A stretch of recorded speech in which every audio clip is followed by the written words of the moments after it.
Welcome to retrograde season yet again. I wanted to give a heads up to what to expect during this retrograde season in Sagittarius, Mercury retrograde, and help you sort of prepare yourself for opportunities that may arise, especially because it comes right before some major holidays in the US and through most of December, at least half of December. And in that, has a lot of family interactions, a lot of energy is shifting. And it's always good to be aware. And when you're aware, you can be more patient with yourself. You can be more patient with others. You can observe the situations with a lot more clarity. And so that is my goal by you watching today's video. So the phases of Mercury, just to give you a reminder as it goes through its orbit and cycle in comparison to the moon and the sun, and why we see it as retrograde. Of course, that's from our Earth standpoint, what looks like the planet of Mercury is slowing down and going backwards. It's not exactly that, but we do want to, that's what our vantage point looks like from here on Earth. And so the analogy of that is like, how does that energy impact us as we are viewing the movement of these planets, and how can we learn from that?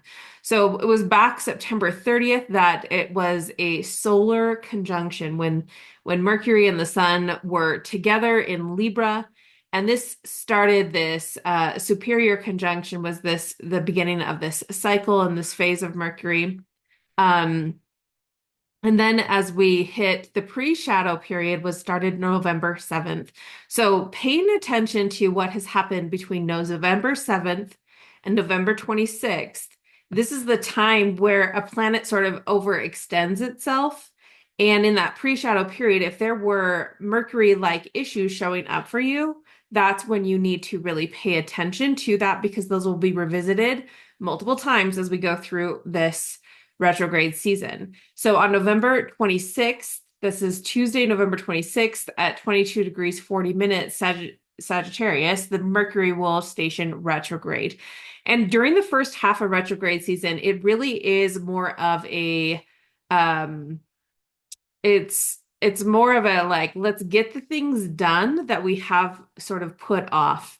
So that might mean your to-do list and the check off list is like, okay, finally time to catch up, which I think is really helpful for us humans to have cycles, especially like with Mercury, where we get to say, okay, let's pause a little bit and let's catch up and then move forward after that, right? On December 5th, this is like the beginning of a new Mercury cycle. It's when it goes a solar conjunction, but an inferior conjunction. It's when Mercury is closest to the sun. And in that conjunction, it has sort of like a new moon-like energy. And because it's in Sagittarius, we accentuate this energy of planning and visioning for the future, as Sagittarius energy does. It sort of says, what's the possibility? What is ahead of me? And sort of looking down the road and seeing, oh, it could look like this.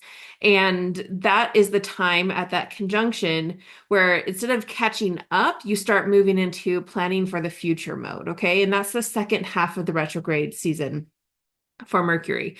And then on December 15th, Mercury will station direct, and then we will be in the post-shadow period through the rest of the holidays through January 3rd. Now, that post-shadow season is important because it's helping to work through again with new, renewed energy, clarity, and vision, maybe revisit some of the things that were happening in the pre-shadow time and doing it with more intention as you move forward and leave the shadow completely and continue to move in direct motion. So that is really important. Again, if you want to dive into how does this impact you and your life and your birth chart, well, if you're Sagittarius or have planets in Sagittarius, of course, this is going to impact you in a significant way. And you should pay attention to the degrees of 6 degrees Sagittarius and 40 degrees Sagittarius. So if you pay attention to those specifics, it's going to have an impact on you. If you have any planets actually in all of the zodiac that are between 0 or 6 degrees, 23 minutes, and 22 degrees to 40 minutes. This will create aspect patterns to this retrograde energy. So it doesn't matter if you're Sagittarius or not, it's going to impact you in some form or fashion. And so pay attention to those degrees as well throughout the rest of the signs on your birth chart. Now, Mercury is known as the connector and facilitator. It is about frequency and it's a neutral planet. It is just a relayer and communicator of information, all right? The personality and the consciousness that it brings is more what it's communicating. It's taking the energy from different planets and other signs and stuff and bringing that into communication of what is going on with the other planets to the sun. So it's sort of that in that frame of reference, it is the communicating planet, not just communicating and gathering of information and the analyzing of information, but also helping to assimilate or synergize or synchronize all what's going on with the whole system of planetary energy and syncing that back to the sun. All right. Like I said, it has that Gemini quality of acquiring and distributing information. And then it has the Virgo-like energy of analyzing information. Now, remember, Mercury rules both Gemini and Virgo. And so it has a different function in the way we think and the way we process. And so if you are a Mercury retrograde on your birth chart natally, this might feel like the best time of the year. If you're not, and there's probably a 50-50 chance because Mercury goes retrograde at least 3, maybe 4 times a year. And so depending on what's on your birth chart, this might be a time to, again, get curious and be aware. So when it comes to aspects to Mercury, this is how information can be applied and interpreted. And I wanted to highlight this because during the retrograde season, Mercury is creating a trine with Chiron retrograde in Aries. And then after the midpoint of retrograde season, it will create a trine with Mars retrograde, just fresh gone retrograde in Leo. And again, the aspects are identifying how information is interpreted and applied. So what's going on in Leo and what's going on in Aries, those two trine points are going to actually influence what is happening with your Mercury retrograde in Sagittarius. So again, get curious. What's going on with all of your fire signs? Where are they positioned in your chart? What houses do they impact? And allow that to inform you and just to help be more aware of, hey, my Aries is in my 7th house at these degrees. I'm probably going to have to face some relational issues. Or my Leo is in my 11th house. I'm probably going to have to do some social adjustments and patterns. And again, the goal of a retrograde season is sort of, 1, catch up the things that you've sort of let fall by the wayside, and 2, create a plan of action for how you're going to shift the energy and move forward, so you're not caught up in old patterns and old energy. The personal location of your Mercury in your birth chart is, just as a reminder, is, hey, how you process and how you learn information is unique to you. So go find your personal Mercury location. The sign will help you understand your tendency for and processing of information. It's like your personal language, your dialect for how information is gathered and interpreted, okay? And then the house placement of your Mercury is more about where information is now accessible to you and where you can gather that and utilize that best, all right?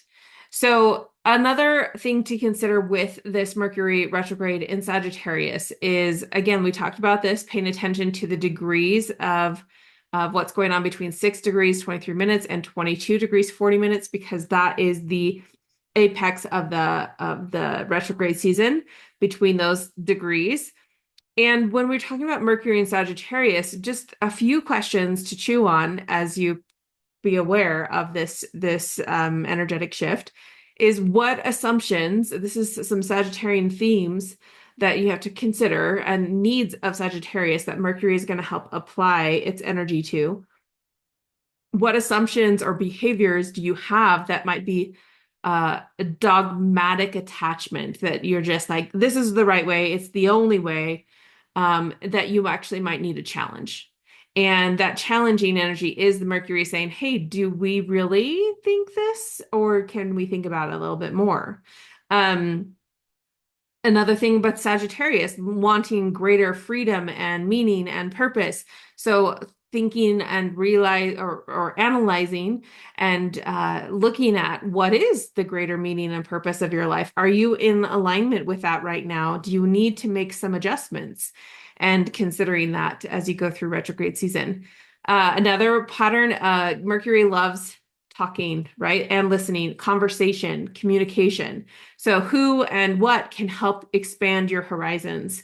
That could be a person, that could be some learning. It's about, again, expanding your understanding of the world and the cultures and the things around you so that you can then make better decisions for yourself because now you are a little bit less dogmatic and a little bit more flexible to seeing things from different points of view.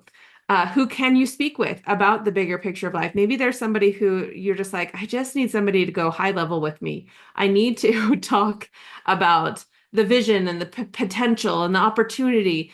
And in that is a very Sagittarian energy of like, let's just talk about the big vision. They don't really like to get into the nitty-gritty details of it, but Mercury in Sagittarius is going to ask you to be a little bit, at least the second half of the retrograde season, be a little bit more specific about your vision.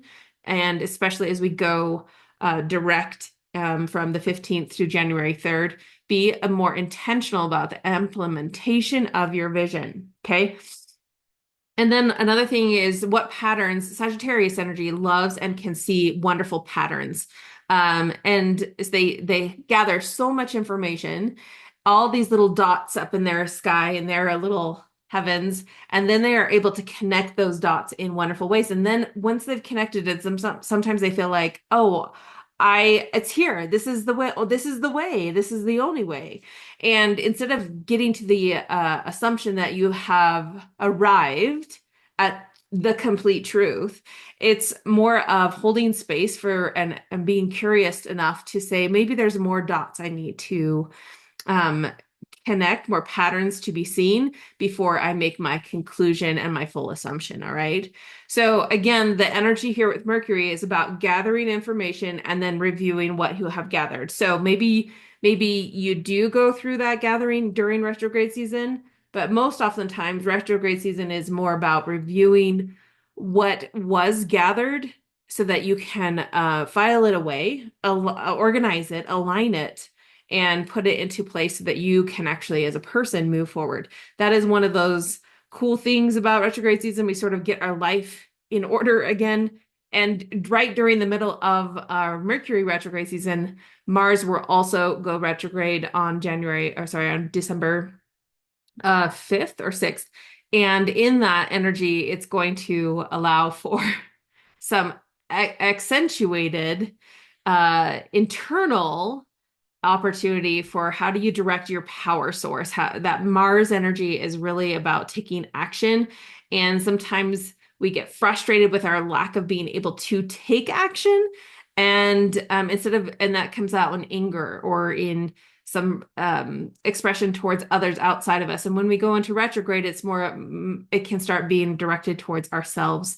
So being gentle and being like, hey, oh gosh, something's coming up. Why do I feel disempowered here? What do I need to examine? How can I reclaim my power? And hopefully I'll do another video on on Mars retrograde season, just because I think it is something that doesn't happen as often as Mercury, but is also very valuable to understand. So if you want that, let me know in the comments and make sure to like and subscribe here so that I know that you're finding this information helpful and valuable. Another thing, just remember, anytime we have any planet go retrograde, it is about reviewing, reflecting, renewing, revisiting, restoring, everything to sort of like, let's take a pause and look where we're coming from, where we came from, what needs adjustment, are there lessons to be learned here, and then make those more conscious. And so then we can move forward with a little bit more of an up level there. To support you during retrograde season, I highly recommend you utilizing cypress essential oil. It is known as the oil of motion and flow. And it's a beautiful tree that has roots that go deep and high, and the tree can grow very high. And it's a beautiful reflection of connecting heaven and earth. It's also this opportunity to remind yourself that it's okay to let things move, to let things go. Sometimes when we look to the past, as retrograde energy invites us to, we can get stuck in the past and get caught in guilt or shame and old patterns of thinking and behaving. And that is exactly what retrograde season is meant to show us, but not meant to make us live in that space. So using cypress essential oil supports this motion and flow of our body and our energy systems to get to learn from the past, but not be stuck in it, and be able to move forward, to really reclaim that power, that ability to say, I want my life to look like this new vision that I've created, thanks to Sagittarius. I want to move in this direction, and really helping you get over anything that's making you feel stuck or stiff, maybe tense, maybe trying to, be too perfectionistic or um, overachieving, just things that are not really in flow with what your vision is. So hopefully using that during retrograde season will especially be helpful to you in staying in flow as we go through this shift of mind and intention, and help expand that for you. So if you want to get your own cypress essential oil, this is the brand I recommend. It's wonderful for the lymphatic system. It's wonderful for inflammation and supporting the body in healthy information processes. So I would encourage you to check out the link in the description below. You can get your own little bottle. When you use it on your body, I would encourage you to make sure to dilute it, like a teaspoon with a drop of essential oil. That's always a safe way to go about it. And just use it in your body brushing process, or in your morning moisturizing. And then you can also diffuse it. It's a wonderful oil that just smells very fresh and like a little bit of a forest in your home. So hopefully you'll find that helpful. I think that, again, retrograde season is a gift. I view it as a true gift from God, is saying, hey, let's stop. Let's pause. Let's reconnect here. And would encourage you, again, in the because it is Sagittarius, Mercury and Sagittarius, to include your faith in that process. Sagittarius does invite us to explore that relationship with divine and spiritual practices, just because it is looking for purpose and connection. So include that in your process as you go through this season. And let me know in the description below if you have any key planets between that 6 degrees and 22 degrees on any part of your chart. That's super important to recognize, because it's going to create aspects to this Mercury retrograde, whether it's a trine or a square or an opposition. And that's going to help you understand maybe some of the tension or the flow of the opportunity of retrograde season. So thanks, guys. We'll talk to you later.